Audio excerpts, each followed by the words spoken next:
హైదరాబాద్ లో హైటెన్షన్ నెలకొంది. గాంధీ భవన్ లో భారీగా పోలీసులు మోహరించారు. అధికార పార్టీకి సంబంధించి గాంధీ భవన్ లో పోలీసులు మోహరించడం ఏంటని చెప్పి ఆశ్చర్యపోతున్నారా? ఎస్, గాంధీ భవన్ ఈ రోజు బీజేపీ రాష్ట్ర కార్యాలయాన్ని ముట్టడించడానికి ఒక పిలుపునిచ్చింది.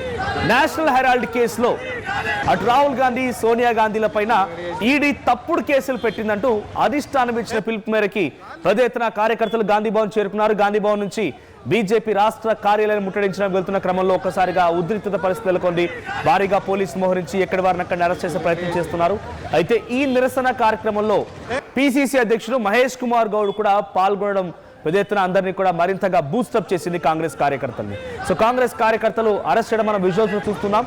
సో కేవలం గాంధీ భవన్, బీజేపీ భవన్ మధ్య ఈ ఉద్రిక్తత పరిస్థితే కాకుండా క్షేత్రస్థాయిలో ప్రతి జిల్లా కేంద్రంలో కూడా ఇటువంటి సిచ్యువేషన్ ఉంది.